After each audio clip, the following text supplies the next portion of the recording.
Hello everyone and welcome back to the Council of Elrond, your number one podcast for all things Middle Earth. I'm here as always with my co-host Dave. Dave, how are you doing this week?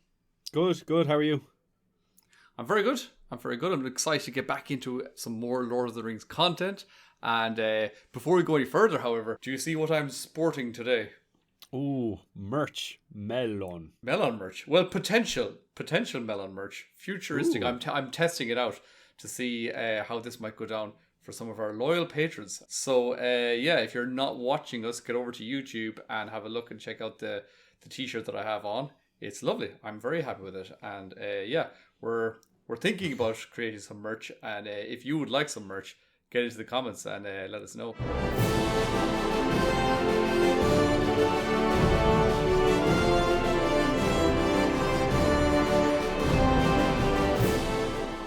Dave, I want to start off today's episode with a little bit of a game, actually. Now, You and I, we kind of like to think of ourselves as connoisseurs of a good blow of a horn in Middle Earth.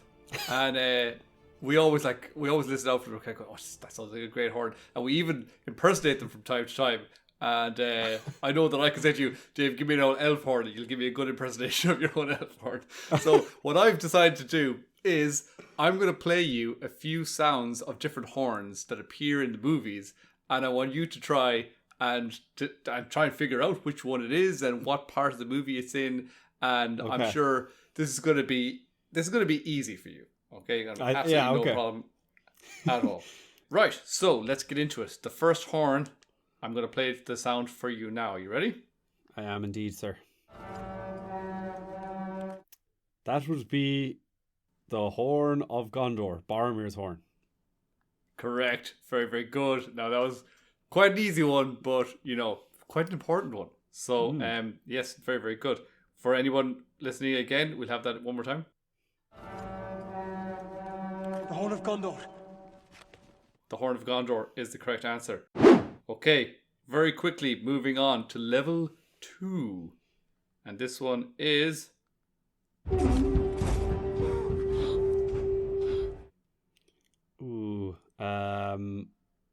I think, is that the Easterling horn when they're marching into the Black Gate? Good job. Well done. Okay, right. Next listeners can play along as well. Yes, please do play along. Next one.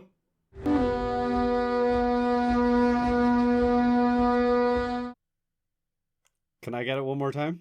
You can.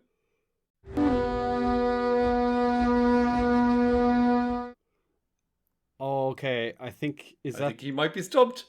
Is that the Mordor horn when they're opening the gate, the Black Gate? And the Okay, yeah. Very good. Okay. So those last two and three kind of came together. So the Easterling one was when they're marching into Mordor and they're kind of announcing their arrival, and then the next one that I played was the kind of the response, I suppose we could call it. Yeah. Just before the trolls start to open the gates. Yes, exactly. That is correct. Right. Next one we have is...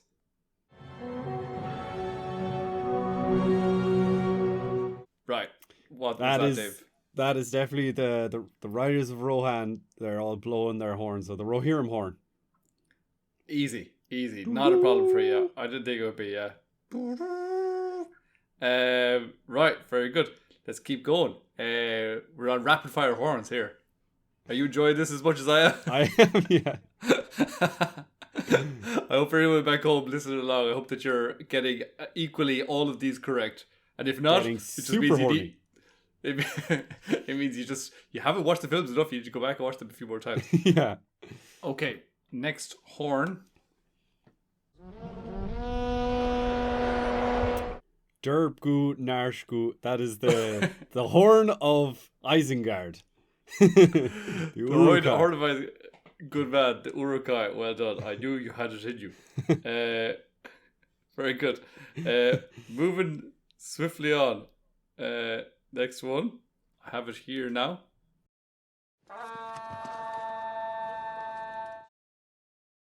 That is no orc horn. that is the horn of Lorien or Rivendell. Both, I think, use the same horn. That is Elven realms.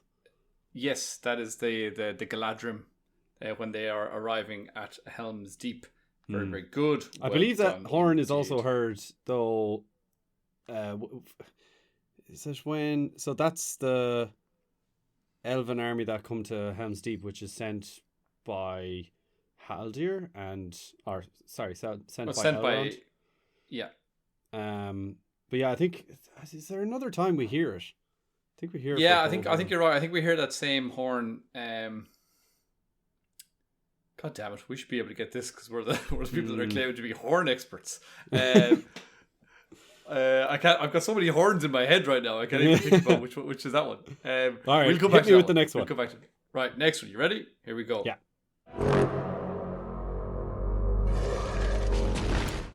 Ah, yes, the horn of Helm Hammerhand will sound in the deep one last time. So Helm's Deep, the horn of Helm's Deep, I suppose. Yeah. Indeed. Okay, Dave, that was easy for you, and well done. You got 100%, 100% correct. So very, very good. I'm very, very impressed with that. So well done.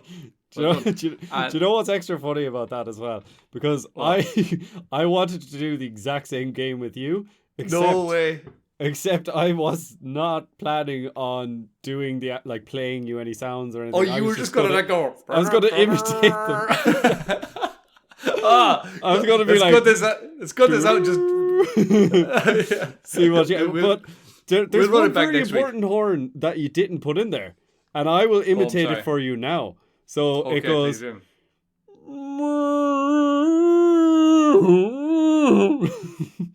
I did not put that one in there. Yeah, that is the leader of the what is the name of those? Do they have a name? The people that rode the Mumical. Like obviously, I know that they are the Haradrim. Yes, that's it. Yeah, they're the Haradrim warriors. Yeah. Yeah. Was there a name for the particular people that rode the Mumical, the Oliphants? No. I don't know. Mumik riders. Yeah. Haradrim. I don't know. Yeah. So good imitation of that horn there. Actually, well, good job. Thank you. Very, very good. That's the game that we should have played. So I apologize to all. No, I love that. That's way more accurate. Like even the very first horn, I was like, yes, the elven. Oh wait, no, that's not the elven horn. But like, you have to think about it. So if you're imitating them, it's obviously a lot less accurate. But also, all the horns I played, it wasn't just that you got it right. You also quoted the very next line. Yeah. Which is the way the game should really be played. So fair play to you. Right, so let's do it. Let's get into this week's main meat and bones of the podcast. And what we're going to be looking at today, what we're going to be deep diving into, is going to be something that has to do with what I mentioned, the horn of the Galadrim a moment ago. We're going to be looking at the Galadrim and these people, and not just the people. We're going to be looking at a specific moment that happened at the end of the Fellowship's time in Loth Lorien, which was when Galadriel decided to give each of the members a lovely little gift. So it's quite an important part, and it's there's nearly an entire chapter dedicated just to the gift giving in the books. So it's cool. Actually, there's a chapter. The chapter I think is called Leaving Loth Lorien. There's like 3 separate chapters in Loth Lorien. The final one's called Leaving Loth Lorien, and there's like a whole spectacle, a whole event when they're leaving, and Galadriel's like singing a song, and it's like that's also kind of like one of the gifts, I suppose. She kind of like gives them the gift of her music. It's the worst gift. Yeah, exactly. It's kind of like getting that for Christmas morning. Here, do you want to have my mixtape? It's like, no. But no, she was an amazing singer because Galadriel could do no wrong, basically, and she was just good at everything. But we're going to get into the gift anyway. So, of course, we know that Galadriel, she gave these gifts. Again, we see it in the Fellowship of the Ring movie that we should also remember that Galadriel, she had the mirror of Galadriel, and she had the gift of foresight. So she's kind of like the perfect gift giver. You know, she kind of knows exactly, like if you had her for Secret Santa or something like that, she would definitely she'd nail it. Like, you know, she'd know exactly what to get you. So she should be called Avatar.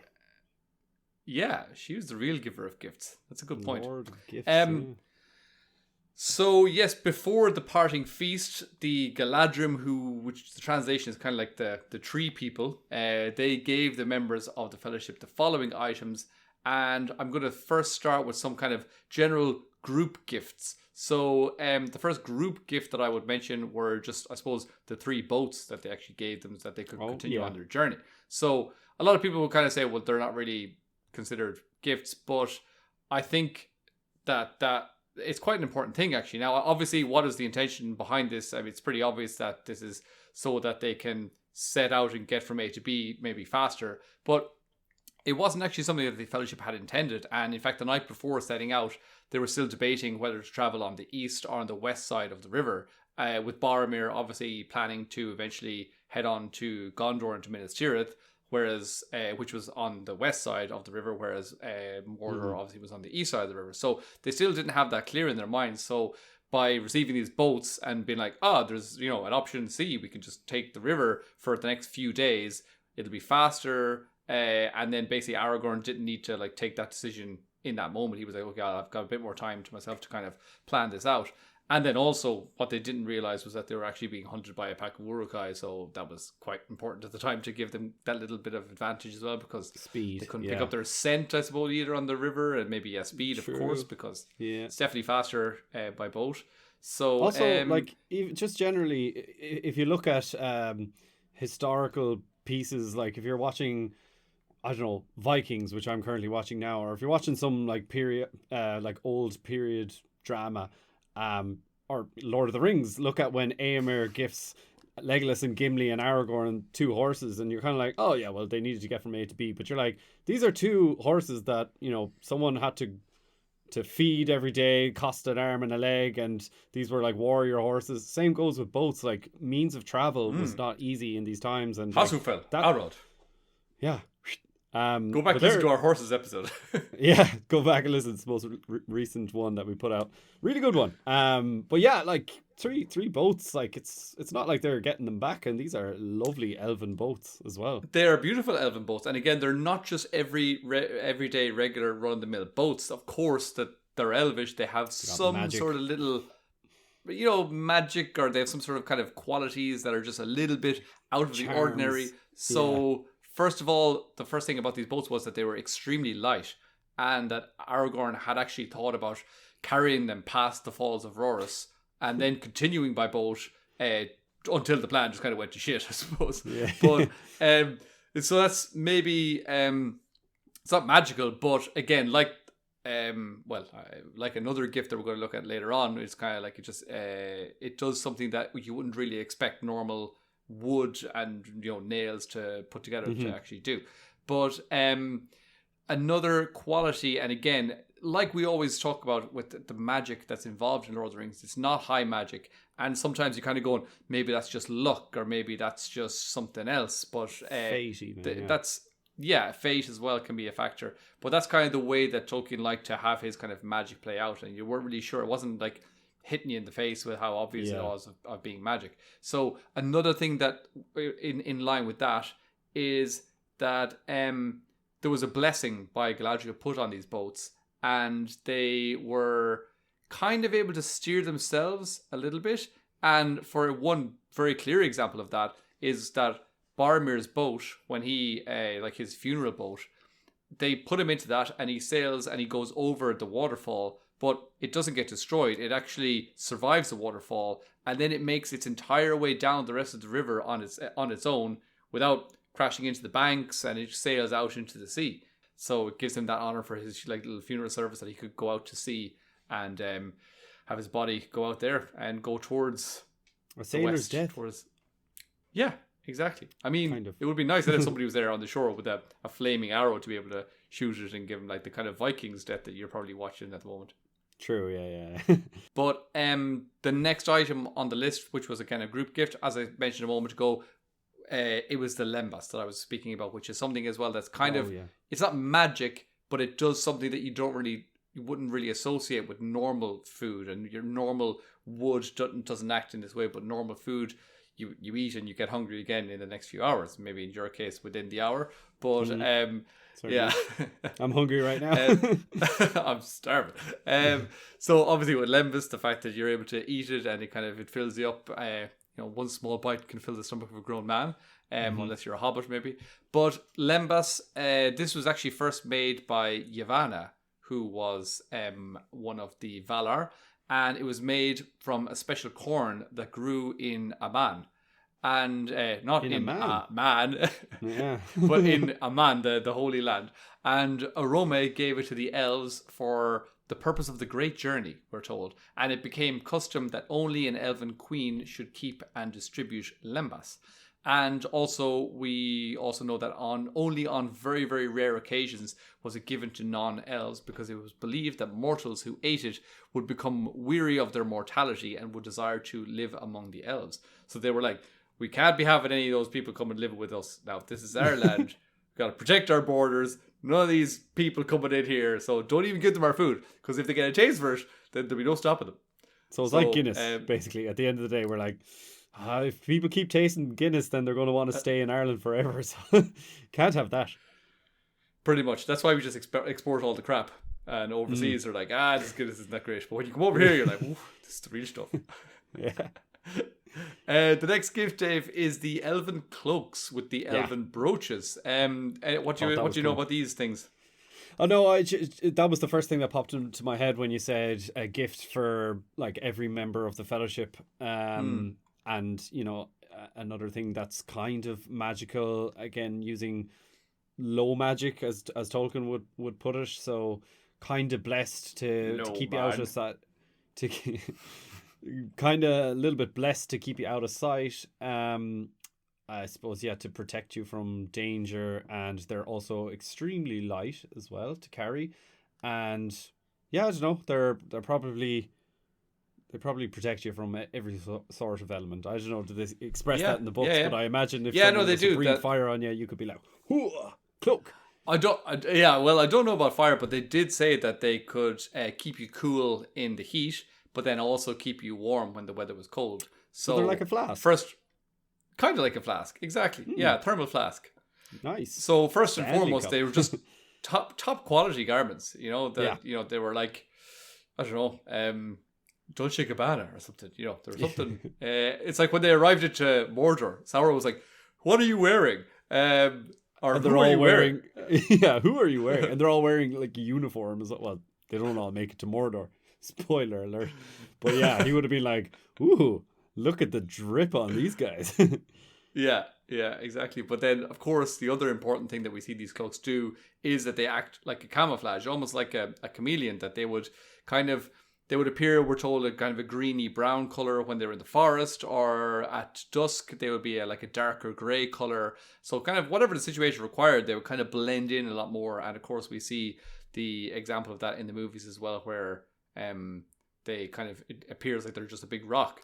And I don't care who you are, the first couple of times you watch that movie, you don't see them. You're like, that's just an ordinary rock right there. It's great editing in that scene. It's brilliant. Yeah. It's crazy because you can see exactly where they've cut it, but it's still perfect. Like, it's so good. And they obviously use like a giant it's big tarp kind of tarp kind of thing. Yeah, but it looks brilliant. Yeah, it's really good. Yeah, so in the books, Aragorn, Legolas, and Gimli make no attempt to hide behind a rock from the elven riders. Instead, from the riders of Rohan, and even so, the riders pass without spying them. So obviously in the movies they kind of hide behind a rock and then they come out and they're like, "Hello, we're here." But in the books they're just kind of standing there and the riders don't even really see them until they shout out to them. So that's kind of pretty cool as well. And again, it just shows that you blink and you'll miss them. These lads with these cloaks on, So they do have that going for them, which is nice. It's unusual that Peter Jackson didn't kind of add that in, because he really could have. Like, obviously we saw the whole rock thing. I think if he had just done that as well as the riders are going past, maybe they could all just like kind of throw their cloaks around them and just done something with that, like, because we never really noticed the cloaks on the rest of the gang as much. Yeah, I suppose. Well, I mean, he did give that one important moment to it. I suppose he gave a lot of screen time to the fact that they were able to hide. So I think that was probably enough. And in the other scene with the Rise of Rome, I think it might have just been a bit too complicated to kind of say, like, look, why can't it's one thing to talk about it, but it's hard to kind of say. That, yeah. It'd be they could easily like pull their cloaks up, and then Legolas or someone would have to kind of go, the cloaks of the Galadriel will not let them see us, or something, and it'd be way too much exposition and stuff. They might have tried it and it might have just come out like janky. Maybe. So Yeah.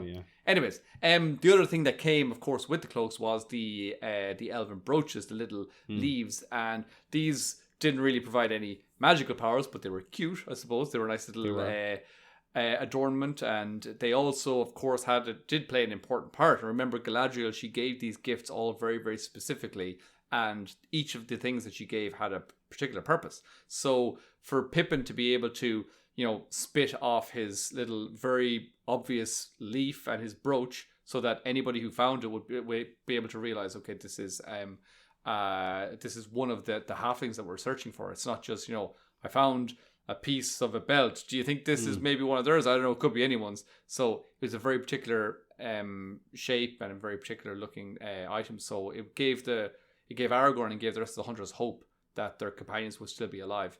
So and also just the thing as well.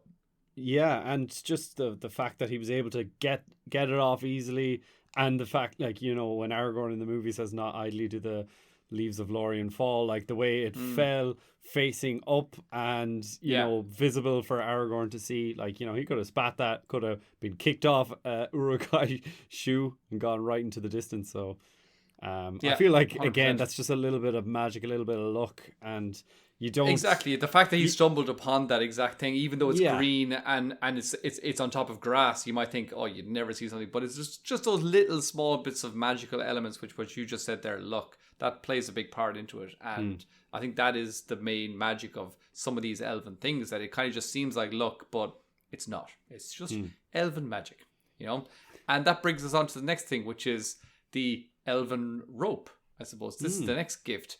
And what do I mean by that segue there? I mean that what is the magic? It is. And when do we see that play out with the rope? Can you tell us what I'm referring to, Dave, in the film?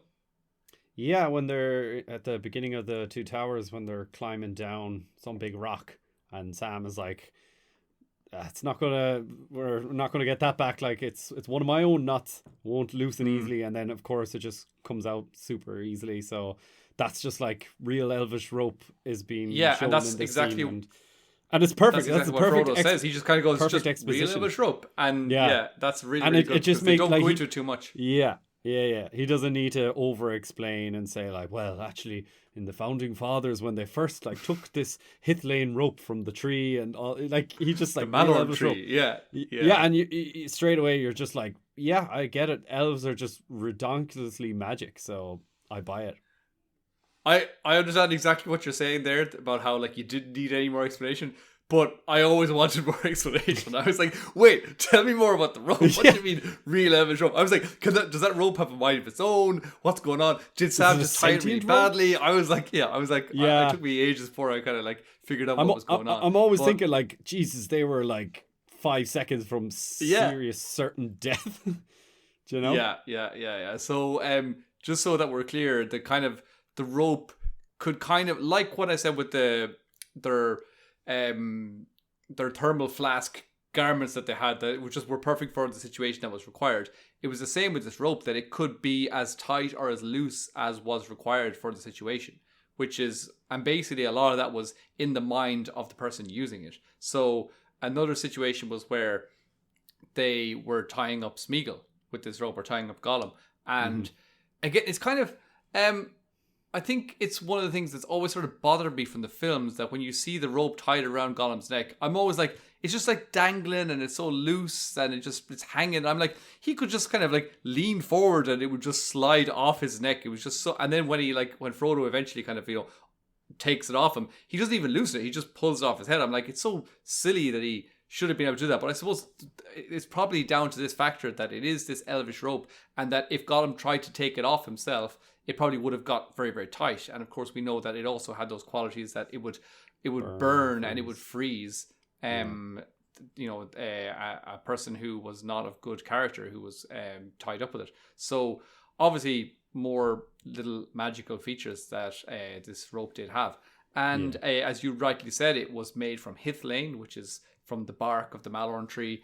And it's a pretty cool thing. And I love that little feature that it has in the movie. Now, I was going to just say, in the movie, this rope is given to Sam. And what's different in the books than in the movies? About what now? Just about the whole gift giving of this rope to Sam. Do you have any idea? Now, if you don't know, that's fine. I'm just going to leave you these open-ended questions sometimes. I do know, but I don't know what I know, if you know what I mean. As soon as I tell you, you're going to know it. Well, that's true. But first of all, no. Oh, what's different? Like, Sam does get the rope. What's Sam's attitude towards receiving the rope in the films? He loves it. Yeah. Okay, sorry. In the films, he's like, any more of those nice shiny daggers? But in the book, he loves the rope. He's like, rope is my favorite thing. I love tying knots. It's my favorite thing to do. I'm a gardener. My name is Sam. My middle name is Wise. Real elvish rope. Now, that's one of the things that I still don't really love to this day about the way that was shot. That they kind of made him sort of just not appreciate the rope as much. And it kind of takes away from that part. But again, it gives it a sort of a little bit of a comic moment as well, where he's kind of like... It gives it a totally different element altogether. Yeah, and so maybe that is, maybe a bit of humor was a good call in that moment as well, because, it was quite a heavy scene. The whole Loth Lorien sequence is quite heavy. So maybe just little dabs of humor in there, I wouldn't be mad at. And I think that the way that the humor was done in general in Lord of the Rings, I don't have much problem with it. I know that lots of people hate the way that they treated Gimli, but I still think I love Gimli. Like, I think he's hilarious, but I'm not laughing at him. I'm laughing with him. I think he's, when he's gone on and like, we dwarves are very dangerous over short distances, I'm like, yeah, Gimli, go on. Yeah. He's We're not made out for cross country. yeah. We dwarves are natural sprinters.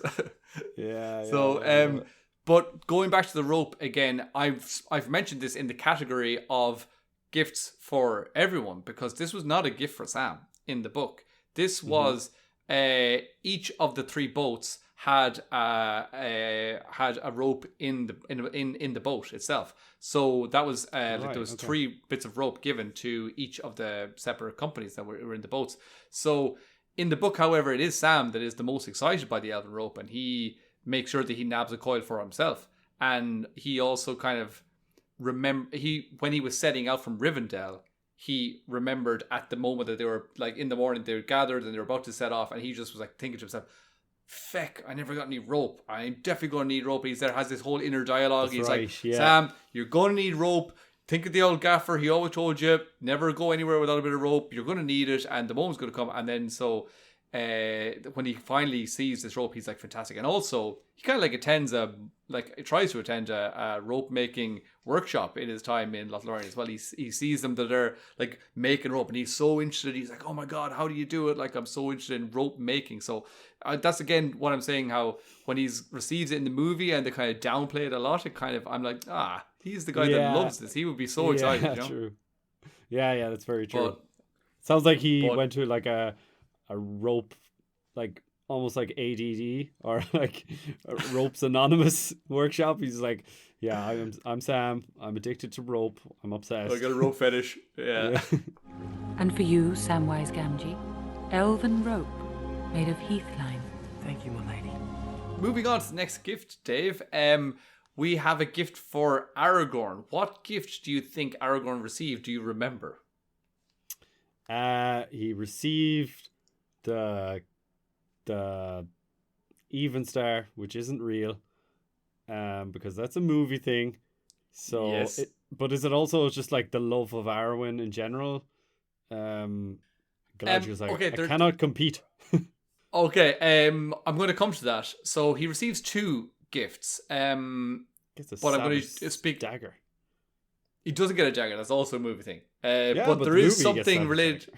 he gets the savage dagger. I love that dagger that he gets in the movie as well. And he used it to like run through Lurtz's leg. But there is a sword-related gift. Remember, he's just got his sword. Andúril has just been reforged in Rivendell.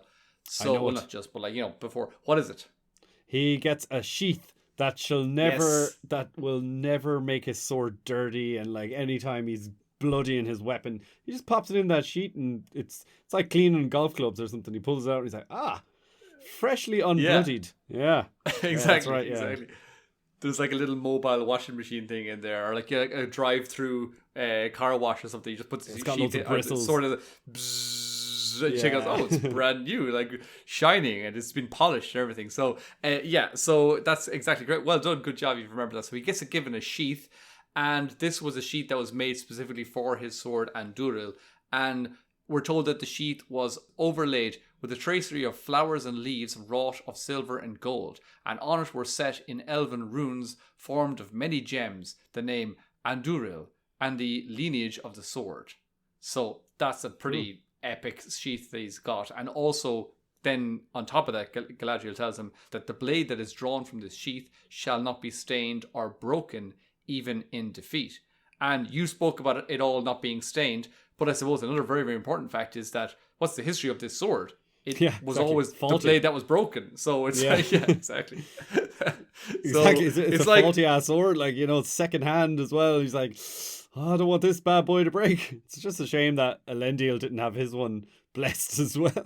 Yeah. Imagine you buy a computer or a laptop and after a while it breaks and you bring it back to the place and they're like, not only have we fixed it, we've also given you a new warranty that will run till the end of time. And you're kind of going, well, that's not usually how it works. I thought I've just used up my warranty and getting it fixed. They're like, nope, here you go. This is how it's done now. And you're like, wow, that's amazing. So so that's the first gift you got. Now the second one is the one that I want to go on to now, which is in the film we saw that they have the Even Star. I think I know the other one. Isn't it? Is it the green jewel? Yes. Yes, it is. Which is the elf stone. What is the name of this green jewel? It is, the elf stone. Well done. As Joey. Estelle. Yeah? No, not Estelle. Estelle is Aragorn's name. Yeah, that's his elvish name, which means hope. He's king what? King who? Elisar. Is it the Elisar stone? Elisar is the name of this stone. Yes, exactly. Very, very good. I have a quick little quote here that I'd like to read to you. Mm-hmm. Then she lifted from her lap a great stone of clear green, set in a silver brooch that was wrought in the likeness of an eagle with outspread wings. And as she held it up, the gem flashed like the sun shining through the leaves of spring. So that's the description in the book that we get of this elf stone, this Elisar, this gem. So it's this green gem that's been wrought into a brooch, and the brooch has the shape of an eagle with its outspread wings. And it's apparently a pretty epic gem, this one. So this gift, it kind of held the function of a wedding gift from the family of the bride to the groom, foretelling his marriage to Arwen. Remember now, Galadriel is Arwen's grandmother, so it's kind of like a blessing and like, okay, I approve this union. So of the two towers. Upon putting on this gem, we're told that scales fell from the eyes of the other members of the Fellowship, and for the first time they saw him not as Strider, the weather-worn ranger, but as tall and kingly. So that's pretty cool as well. The Elfstone was worn by Aragorn ever after, and as foretold, he took the name of Elisar, the Elfstone, of the House of Elendil. So this is a pretty important gem. Now, there's even more to this. So this stone was created by... Any guesses who might have created this stone? Or this whole ensemble of the gem inside the brooch and the whatever? Feanor? No, but another famous smith. Celebrimbor. Correct. Okay, good. Yeah. There's not too many people that are going to be doing it. It's probably either going to be... it's either going to be Sauron, Feanor, Celebrimbor, maybe Narvi. These are the people that are famous for, being the big smiths of the ages, I suppose. But it was Celebrimbor who made this gem, who was also famously kind of in love with Galadriel. and he had given it to her. And it did have some magical qualities as well, apart from just the fact that when he put it on, these, as was said, the scales fell from the eyes of the people that were looking at Aragorn, and suddenly they were like, "Oh, he's the king," whatever. He's so handsome. Apart from that, if you peered through this gem and you saw an item that had been broken or burnt, you would see this item before the damage had happened, and you would even possibly be able to reverse that damage as well. Okay, it could make the lands around the wearer beautiful and cause the plants and the crops to grow beautifully as well. So that's pretty amazing. And again, remember Galadriel, she's famous for having this incredible garden and have basically created Valinor on Middle Earth through the use of her ring. She also knew that at the time that the Fellowship arrived, she knew that this time in her magical garden and her magical land, that this time was coming to an end, because, well, if they weren't successful, obviously Mordor was going to take over the whole place, and if they were successful, the power of her ring was going to diminish and fade. And so this is an important thing. Now, this jewel that she also had in her possession, it could have delayed the diminishing of her land. It could have stayed that off, but instead she decided to give this jewel away and give it to Aragorn. So it's a pretty important decision that she made to give this as a gift. Anytime the elves seem to give up any sort of item or jewel that could potentially help them restore their own lands, or even just keep things at status quo, it's always a big sign of selflessness. And it happens a few times. It's funny, it's kind of ironic that it's a green jewel, and how you look through it, you can kind of see things how they were back in the day. It kind of reminds me of Doctor Strange when he's using the time stone, which is green. Oh yeah, it's green and as well. Yeah, he's there literally twisting time, and you can see the apple core being eaten and then going back, and then coming back to its original state again. It's kind of ironic, just as you were describing. The apple it there, has been damaged by your teeth. Yeah, but now I can look through this. I can undo the stone damage. And undo it. Yeah, exactly. It's pretty cool. Oh man, I wonder how that works. I wonder if I eat an apple, or if I eat a slice of pizza, and you have the time ring, and you turn back time. Does it come out of your stomach? Well, not just that. Do I get hungry again? Well, you probably do anyways, if nothing were to happen. But that's just how our stomachs work. Could I just get could I get one slice of pizza and then just eat it repeatedly with you just turning back time? I suppose if I turn back time on myself, maybe I get hungry again. But if somebody else does it for me, there's a loophole in there somewhere that we can find. Do the calories count? If you buy a little cake, a small bun, and it only has 100 calories, and you eat that and keep reversing it until you're full, do you get you can't multiply the calories? You're just eating more. A moment on the lips, but it's less. Forever on the hips. A lifetime on the ass. Or yeah, however that goes. Yeah, there's got to be a loophole in that, time-space continuum that we are going to find, and we're going to crack it. We will find through this podcast. Yes, we will at some point. So a legend says that the wizards were sent from Valinor to Middle Earth in the Third Age, and Olorin, who's Olorin, Dave? Gandalf. Olorin was the spirit of Gandalf, correct. Olorin was this spirit, and he brought back Eärendil's jewel as a token from Yavanna, the Vala again. We spoke about her before. She's the one that made Lembas. So Olorin brought back this jewel as a token from Yavanna that the Valar had not forsaken them. So then, as Gandalf, he then gave it to Galadriel and remarked prophetically that she would only hold it for a little while before she passed it to another who would also be called Elisar. So that's kind of the legends of old. So that's a pretty cool little detail as well. So lots of stuff going on around this gem. Yeah, incredible. It's a cool gem. Yeah. I'm glad I remembered it as well. Yeah, well done. Well done, you got it. We're going to run through another couple of quick gifts here now, which were maybe not as memorable or noteworthy, but the first one was, I'm going to see if you remember them. What were the gifts that were received by Boromir? Do you remember? Does Boromir get a shield? No. No?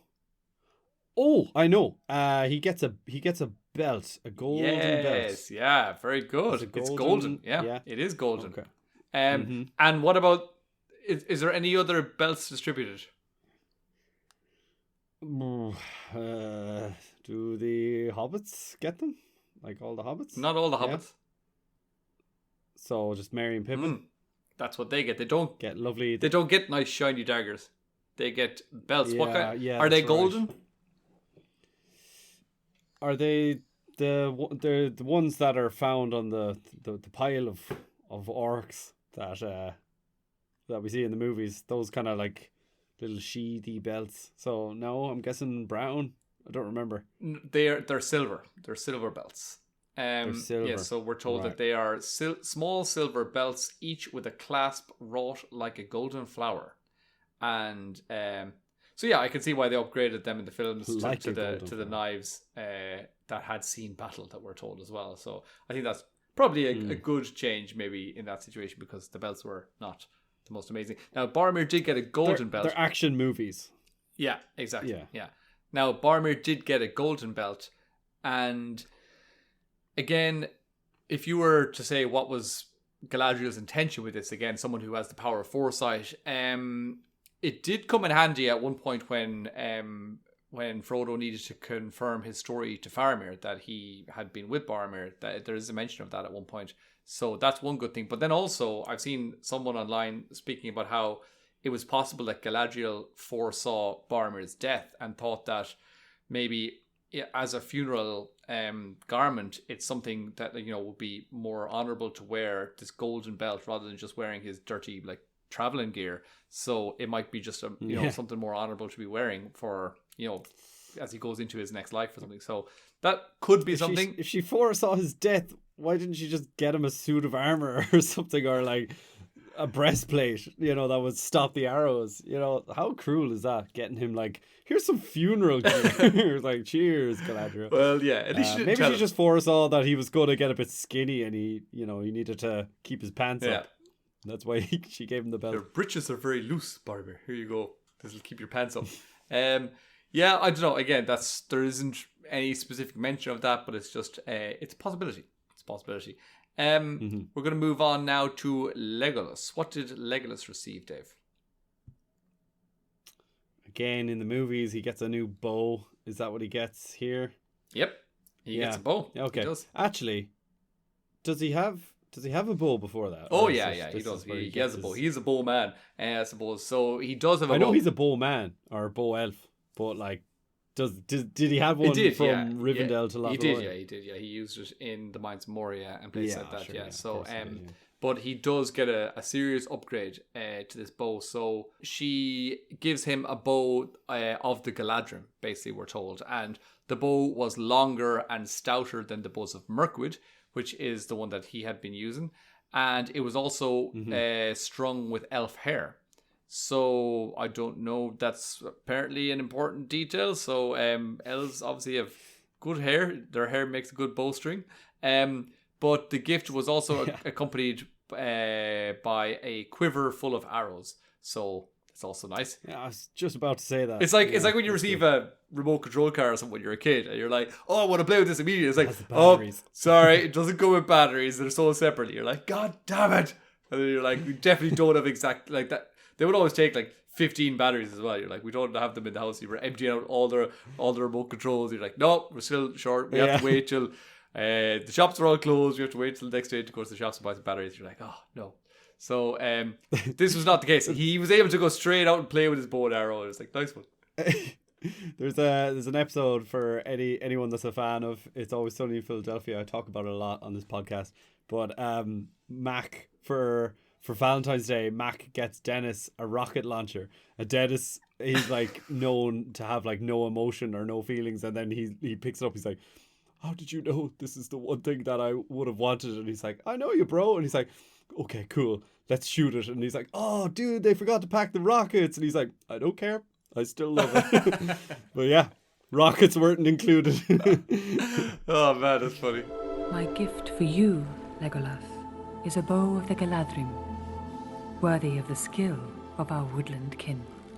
So Legolas did actually make quick use of this bow, and it came in handy very, very soon after he got it. So basically, shortly after they left Loth Lorien, they were kind of spotted by a Nazgul flying on a fell beast, and he was riding down towards them, and Legolas was able to shoot it out of the sky from a huge distance. And the whole rest of the Fellowship actually praised this shot, so it must have been a pretty spectacular shot. So, like even you know, yeah, and they're used to seeing Legolas on the bow. exactly. So they were like, "Oh my god, good. Legolas, that's an amazing shot. Well done. It's like a hole in one." Like, wow. So he Eagle. it was an albatross. So he continues to use this bow, of course, then through the entire journey, and of course it does him well in Helm's Deep and on the Pelennor Fields. So comes in handy, and he kills many an orc or many a foe in general, I suppose. 42 at Helm's Deep somehow. Yes, only 42. Now for Sam, he received a small grey wooden box with a silver rune that said G, and that G was for Galadriel. So he had this, basically one of Galadriel's little personal boxes. She gave it to him, and inside this box, any idea what was inside the box, Dave? What does Sam love? Salt. Salt? No. And it wasn't like seasoning of some sort. It wasn't seasoning, no. No, it's not tobacco. No. Old Toby. No. What is Sam? Is it something to be consumed? What right? is Sam? Hobbit. What? There was ashes of his father. How did you know? No, and how would she have gotten the ashes of his father? Here's your father. His father wasn't dead. Yeah, his father was alive. I know, yeah. What is he? What's his occupation? He's a gardener. She put like king's foil in there, or it's a weed. Athelas. No, she didn't put king's foil in there, but she did put something in there. She put earth and soil from her garden, along with a silver nut from a Malorn tree. That's right, and he planted it to replace the big party tree. He did didn't indeed, he? yes. After the War of the Ring. Well done. There's actually a little bit more to that. All coming so, also both these items, both the soil and the nut, had the blessing of Galadriel laid upon them as well. Which, of course, we know if anything's blessed by Galadriel, your sword's never getting blood on it. Your boats are never going the wrong way or going slightly out of bounds. Your pants are never falling down. Never falling down. Exactly. You're never missing the target when you're shooting with the bow. So, so this had the blessing on them. So obviously it was going to work like a charm. So after the scouring of the Shire, which again is which we don't get to see in the films, but is at the end of the story that the Shire kind of gets attacked and gets destroyed, and it kind of gets built into kind of like the fires and the industry and all that kind of stuff. And what we get to see in the Mirror of Galadriel, I suppose, in that scene that Frodo sees, that kind of does come to pass. That happens, and the whole Shire kind of gets destroyed and is burnt and is not beautiful and not green or lush anymore. It's just like dead and brown. So after that happens, Sam planted a single grain of soil in each of the places where the most beautiful trees had been destroyed. Just a bit of soil now, not even seeds.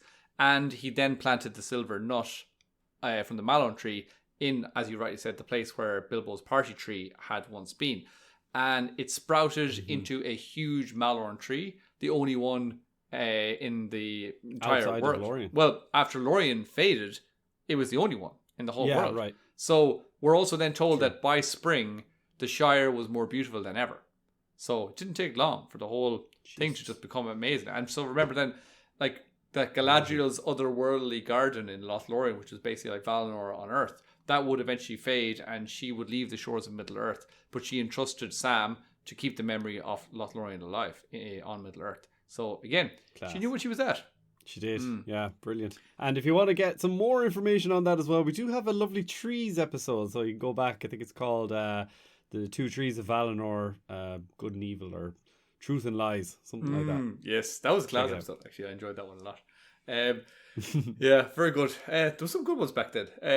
Yeah. There was, yeah. Yeah, I don't know what happened to us, but anyway. We really peaked at one point, and yeah. Look at us I'm now. only kidding. The next one, Dave, we've only got a few more to go now. So the next one is probably the most important one, I think, or it's my favourite one, I suppose, which is the gift for Gimli. And what did Gimli get, Dave? Yes. Galadriel basically took off her wig and gave it to Gimli and just said, "Here you go. I'm not going to be a drag queen anymore, Gimli, son of gambling." What the hell's it? Glowing. Yeah. No, in actuality, she gave him 3 strands of her own hair, right? Yeah, so the same as what happened in the films, that is what happened in the books, that he asked her for a single hair from her golden head, and she gave him 3, which is what the actor John Rhys Davies says in the films, which is beautifully done. But why is this important? And I am going to read a little bit from the book now in a moment as well, just of that part where she gives him the gift, because it's really, really lovely sequence. But what should we know before we go into this quote from the book? Obviously, we know that dwarves and elves, they didn't have a very good relationship. And it's shown that Gimli is extremely prejudiced against elves. We see that when we first meet him, actually, in the Council of Elrond, that he's like immediately just like, I will be dead before I see the ring in the hands of an elf, and kind of stuff. So you're kind of going, right, there's some bad blood here. So we know that strife has been going on between the two races since long before Gimli was even born. So it's kind of like it's just ingrained in him, just this hatred for these elves. And also then at the borders of Loth Lorien, he's met with elven archers and with bows drawn, and he's again animosity from elves, and he's like just this more confirmation of his bias that he already has. He's kind of going, oh, these elves are the worst and stuff. But his stay in Loth Lorien kind of opens his eyes to the beauty of the elves and of all of their ways. And so in that moment when she asked him what he would like, he spoke his heart's desire, I suppose. And so I'm going to read this little quote now from the book, which is, and also I have my cool little bookmark, which is my Fellowship of the Ring bookmark in my Fellowship. Twist it around. Oh, is it the wrong way around? There you go. Oh, there we go. Now I can see it beautifully. Before you tell your quote, yes, or speak the quote, yeah, that looks really cool. Do you want me to chime in with any of her hair qualities, or do you want to just go straight from the good book? Well, yeah, tell me what you know about her hair, because there is more. Well, than first of all, her hair. eye. Yeah, her hair was very beautiful, very bright and golden, because she was a ginger, Galadriel is naturally. Yeah, she was from She Armagh dyed it. in Ireland. But she's obviously one of the only beings that was born in Valinor, so she has the eyes of whatever and she's Newt. seen. Sorry, I messed that up there. But yeah, basically she has like golden hair that's bright, that represents, I don't know, the light of Valinor, and also it has healing qualities, I believe. Kind of like entangled. You can wrap your sore finger around with Galadriel's hair, and boom, your wart is gone. What else? It's got some other qualities. I'll let you read from the good book of the Gospel of John and tell us what else is going on with her John hair. Ronald Rule. Yes, it's but very, very good. Yeah, and it is important to know that she does have some important qualities with her hair, and I will get onto that in a moment. But first of all, I'm just going to read here. Lorien. She was worth it, Galadriel. Yes, she was. So, reading here now. And what gift would a dwarf ask of the elves, said Galadriel, turning to Gimli. None, lady, answered Gimli. It is enough for me to have seen the lady of the Galadriel, and to have heard her gentle words. Hear all ye elves, she cried to those about her. Let none say again that dwarves are grasping and ungracious.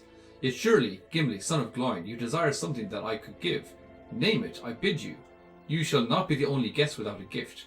There is nothing, Lady Galadriel, said Gimli, bowing low and stammering. Nothing, unless it is permitted to ask, nay, to name a single strand of your hair, which surpasses the gold of the earth, as the stars surpass the gems of the mine. I do not ask for such a gift, but you commanded me to name my desire." The elves stirred and murmured with astonishment, and Celeborn gazed at the dwarf in wonder, but the lady smiled. "It is said that the skill of the dwarves is in their hands rather than in their tongues," she said. "Yet that is not true of Gimli, for none have ever made to me a request so bold and yet so courteous. And how shall I refuse, since I commanded him to speak? But tell me, what would you do with such a gift?" "Treasure it, lady," he answered, "in memory of your words to me at our first meeting. And if I ever return to the smithies of my home, it shall be set in imperishable crystal to be an heirloom of my house and a pledge of goodwill between the mountain and the wood until the end of days." Then the lady unbraided one of her long tresses and cut off 3 golden hairs and laid them in Gimli's hand. So that is a really, really beautiful So nice. passage there. And I'm going to just explain a little bit about that. But first of all, just straight after that, Galadriel goes on to say that basically she knows that there's a possibility that they won't survive. But she says that if hope should not fail, then I say to you, Gimli, son of Gloin, that your hands shall flow with gold, and yet over you gold shall have no dominion. So just one more little blessing that she left him with there, that she was saying, like, look, you're probably going to die, but if you don't, you're going to have loads of gold, and basically you're never going to have that kind of dragon sickness that we see happens to Thorin. So, which is, I suppose, one of the main things we know about dwarves as well, is that they can become greedy, and the more they receive, they can that can kind of poison them. So that was just, I don't know, it's a lovely little thing as well, I think, to add into it. And little did Gimli know that the gold that he would receive is actually a metaphor for just the 3 strands of hair that she gave him there.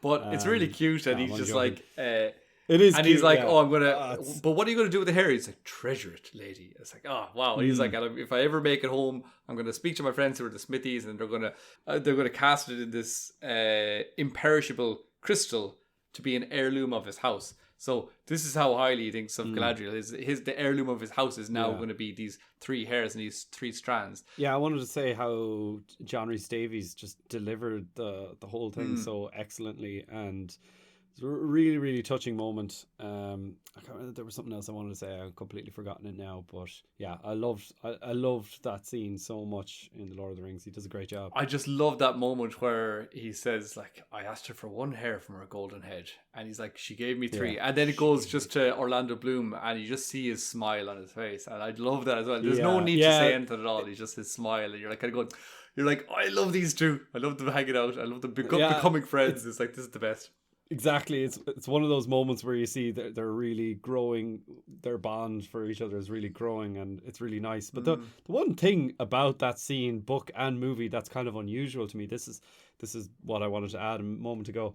It's kind of unusual that she has all these gifts prepared for everyone, and then she has to go and ask Gimli. And I think that's a little bit uncomfortable. It's kind of like, and he had this perfect answer prepared as well. Yeah, well, like, he's just like, well, I don't want any gift, but if you're asking me what I truly desire, it is, one of your hairs. But it is kind of unusual. But maybe it was foreseen by Galadriel that this would happen the way it happened. But it's unusual that, like, she'd have all these amazing gifts, everyone's blown away, and then she goes to the dwarf and she'd say, well, I can't not give you something, so what do you want? Yeah, but as you just puts you in an awful awkward position. As you've just said, that maybe she foresaw how, courteous and also proud he'd be. Yeah, but also just like how he demonstrated his affection for this elf queen, and him being a dwarf, that would be very unexpected, and it would be done publicly, and that would very, very quickly give all the elves that were there, that they would witness, wow, this is, and she starts, I think one of the things I said at the start of the quote was, she says, hear ye all who are before me, or something like that. She's speaking to all the elves that are there around. It's a public yeah, exactly. This is a big event. But it's also not just for the elves and Galadriel, but like also the Fellowship as well. Like, you can see in the movie how Gimli explains what happened to Legolas, and then Legolas's bond grows a little bit for him. But like, obviously this is in a public setting in front of everyone, so Legolas is like, oh wow, look at the way he speaks so highly of like one of the greatest elves that's ever lived. So therefore his bond grows there. So it's done differently to the way it's done in the movie, but it's achieving the same result. So it is quite now cool. What's another important factor about what's going on here, and what's something that maybe Gimli didn't know that what was happening as well. He was actually kind of repeating a request that had been made to Galadriel thousands of years before by another. Another had asked for her hair. I thought you were going to say it thousands of times before. No, thousands of years before. So in the youngest days of the world, in the age of the trees, another person had also asked her for some of her hair. Do you have any idea who that may have been back in the year of the trees? Back when the world was young. Back in the year of the trees. So this is way before the first age for people who don't know what's going on. You've got the 3 ages of Middle Earth. And then before that, you've the year of the trees. Who was knocking around then? Because Elrond wasn't in Valinor. It wasn't out of love. Yeah. Okay. It was Feanor. Yes, it was. Good job. Yeah. Okay. Yeah. I was thinking it could only be a relation. He had to be the answer sometime, I suppose. So, Feanor, he was the High King of the Noldor at the time. And he was also the legendary smith. Now, he hadn't created his Silmarils yet at this point. He would go on to do so later on. But he was the uncle of Galadriel, and he saw his niece and he saw how her hair glowed with a spectacular light. And he did, as I said, he went on then later to forge the 3 Silmarils, and he did that from the light of the 2 trees. So he's a big fan of good lighting, basically, Feanor. He loves a bit of light, and he's like, just some lovely light there now. Love a good ring light. Yeah. She really is like Rapunzel in the movie Tangled. I'm sure everyone has seen that. That's where Tolkien got his inspiration. From the movie that came out in 2009 or whenever. So I have a little quote here from the book Unfinished Tales, which is taken from the chapter The History of Galadriel and Celeborn. And in that chapter, actually, we get loads of information about some more of the things I'm going to tell you. But just a quick quote here was, "And her hair was held a marvel unmatched. It was golden like the hair of her father and of her foremother, Indis, but richer and more radiant. For its gold was touched by some memory of the star-like silver of her mother. And the Eldar said that the light of the 2 trees had been snared in her tresses." So you mentioned that before, that there was something to do with the light of the 2 trees and with her hair and blah, blah, blah. Yeah, you were exactly correct. So the Eldar said that the light had been snared in her hair, basically. And this is the same light that then was used, as I said, to make the 3 Silmarils. So there's this whole thing that's like linked, and it's very, very important. And again, Feanor then asked her for a strand of her hair that he wanted to forge into a jewel. So this is again before the Silmarils. So maybe Feanor is in the preliminary stages of this process. He's kind of going, I just need to come up with a few different possibilities. How am I going to do this? How am I going to get that light? He's like, maybe I can use her hair to channel the light. That could be one way. And this is the first thing he's thinking of. And he asked her, how many times do you think he asked her for a strand of her hair? I got to go with 3, because 3 Silmarils, 3 hairs, 3 is an important number. 3 is an important number. It's a magic number. And yes, but also it's important then, I suppose, that he asked her 3 times, and thrice she rejected him, we are told as well. And it's because it's also said that she saw in him a darkness that she feared and loathed. And then it's so cool then that like Galadriel later fulfilling Gimli's request thrice over is just that's not a coincidence, that he's like, I just want 1 strand, and she's like, here's 3, and it's like, that's, I don't know, rubbing it into Feanor's face. Yeah, here you go, stupid uncle. And of course she was right to fear the darkness in Feanor, I suppose, but we won't bring that up. Touch the darkness, because I'm sure we get in the comments somebody saying Feanor did no wrong or whatever. Yeah, exactly. That brings us now, Dave, to our final gift on the list. What's the final gift? Who's the final member that I'm forgetting? Not forgetting, but that I haven't got to yet. Mr. Frodo Baggins. Mr. Frodo. Exactly. Well done. Mr. And Frodo. What was the gift that Frodo received from Galadriel? So the File of Galadriel, or also known as the Light of Eärendil.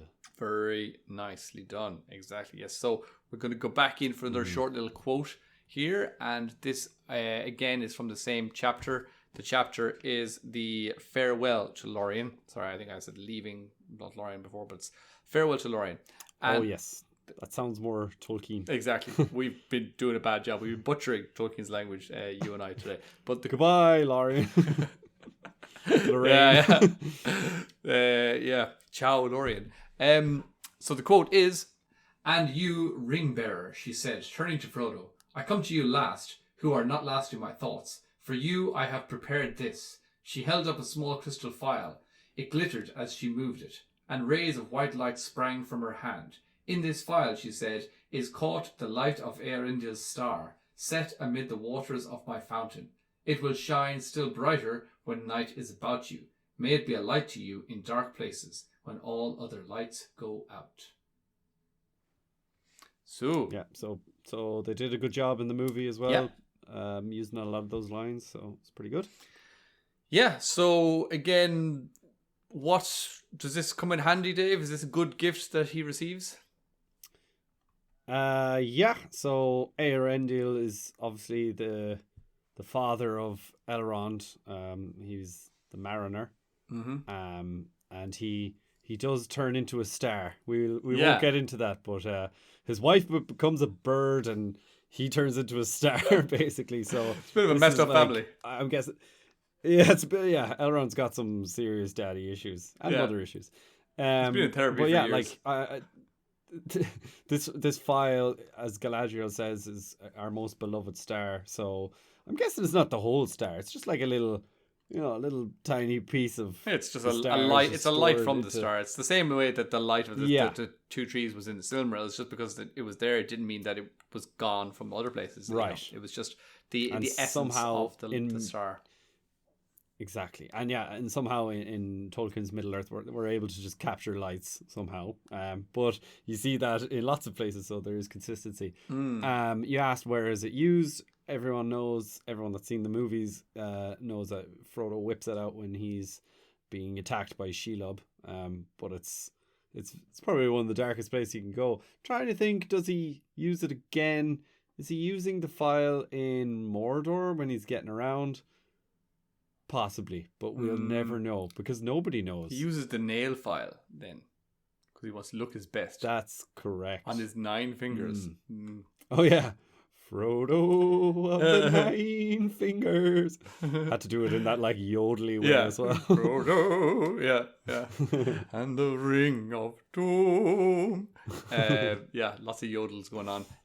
But again, this is the final gift, and I'm not going to say too much more about this, but there is again another just kind of nice little thing that you can think about with this gift that links it back to something from the past, which is, okay, again, as you said there very quickly, Eärendil was Elrond's father, and he basically became a star, but what happened is that he kind of had the last of the 3 Silmarils that was remaining. He had it like strapped to his brow, and he was in his ship sailing across the sky forevermore. And so that became this star, just like he was just there up in the sky, floating around.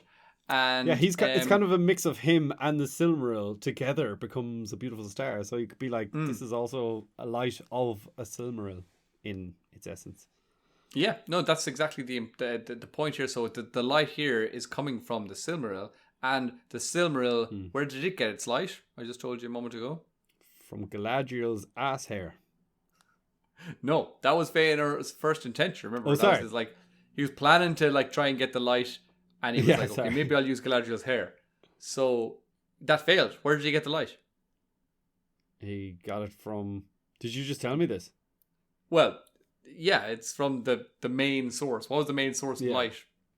The trees. Like the trees of Valinor, yeah. The 2 trees. Yeah, exactly. The 2 trees. What are they? Telperion and... Laurelin? Yeah. Laurelin and Telperion? I think something like that. Yeah. So the Silmaril is the light of the 2 trees. And how did the 2 trees get destroyed? Who was involved? Morgoth and his little pet. The name escaped me. Ungoliant. Ungoliant, exactly. Sucks the light out of the trees. Who was she? She was Shelob's mother. Right. So Shelob's mother destroys the trees, which the light from these trees is transported to the Silmarils. The Silmaril has a light that's transported into the file, and then what is the file used to do? To basically harm and hurt Shelob's, Ungoliant's descendant, Shelob. Yes, so swings and roundabouts. It's pretty cool. Shelob's mother destroyed the 2 trees, and now it was Shelob who was kind of getting destroyed, overthrown and attacked. Exactly. And just the final little quote that I have here, which is kind of cool, is that it says, "The beam of it entered into her wounded head and scored it with unbearable pain, and the dreadful infection of light spread from eye to eye." And remember, that's a lot of eyes. Have a million eyes. Yeah. Yeah, God. So that's cool. I love that the infection of the dreadful light. So that's really. You're really getting the perspective of the spider there, because like no one would say the dreaded light, especially when you're talking about like one of the most beautiful lights ever. But yeah, that's cool. Only when you wake up and you're hungover, you're like, close the blind. The dreaded light is getting in. Yeah. From eye to eye, it gets me. All 15 of my eyes. Farewell, Frodo Baggins. I give you the light of Erendian, our most beloved star. So there you go. Yeah, I think that's kind of cool. I think that's nice. I just like the way there's kind of similar to the 3 hairs. There's just this kind of like, it's all linking up. It's all connected. And it's all done intentionally as well, I'm sure. Like, it's not a coincidence that these types of things are linked. And so he was good at writing, wasn't he?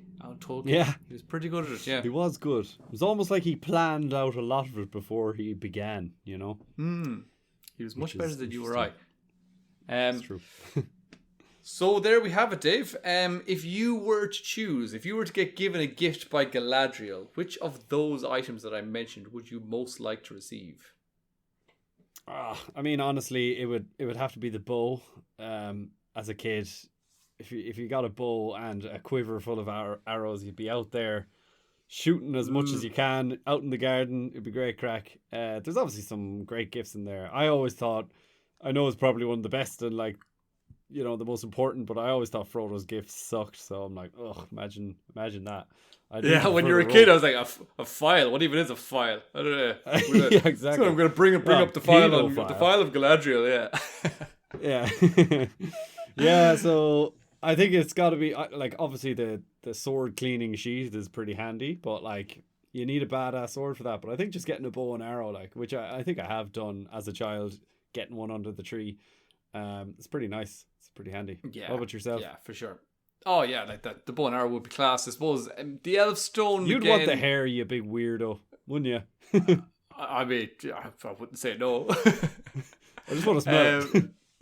I mean, I wouldn't turn my nose up at a bit of lembas either, you know. Oh well, everyone gets the lembas, but yeah, geez, yeah, I'd love a bit of lembas. I know. One of those cloaks as well. Gonna go have a bit of lembas right now, actually. Actually, you know what? I could probably.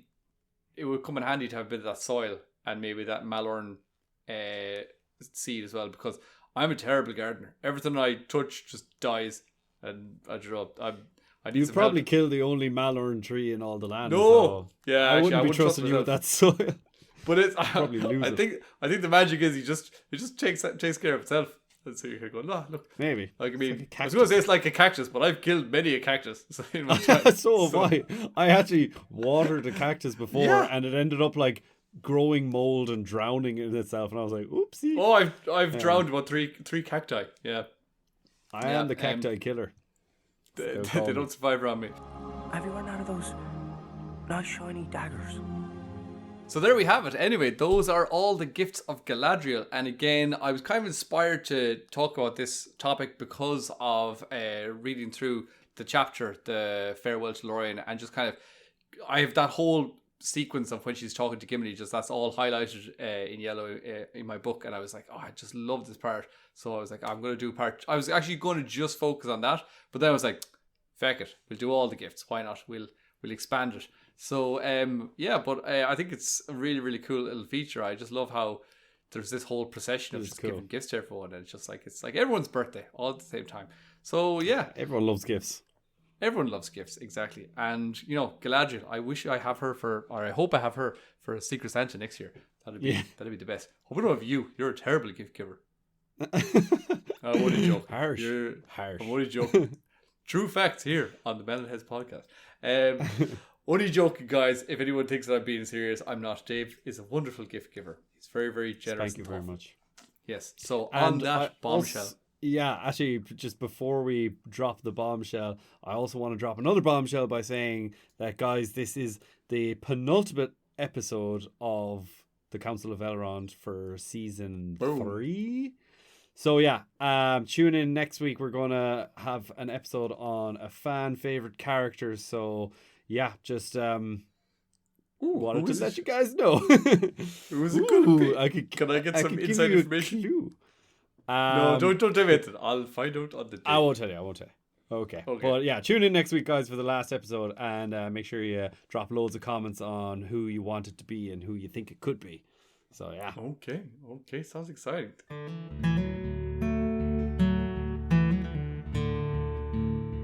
That's it, guys. So there you are. Get into the comments and let us know about that. But obviously, let us know as well, what gift do you think would come in most handy for you? Do you think Galadriel could have come up with any other better gifts for some of these people? Do you think maybe she could have given Boromir some mithril shirt or something that would have protect him from not getting shot with all those arrows? Or a bit of a bit of cop on. Maybe a little, just a note to say, please use your shield when you are in a battle. That might have been a useful gift as well. But so get into the comments and let us know. And as always, we'd love to hear from you, and we'll try to get back to each and every one of you. But from Dave and myself from this week, that's all, and we will see you all next week. Bye-bye.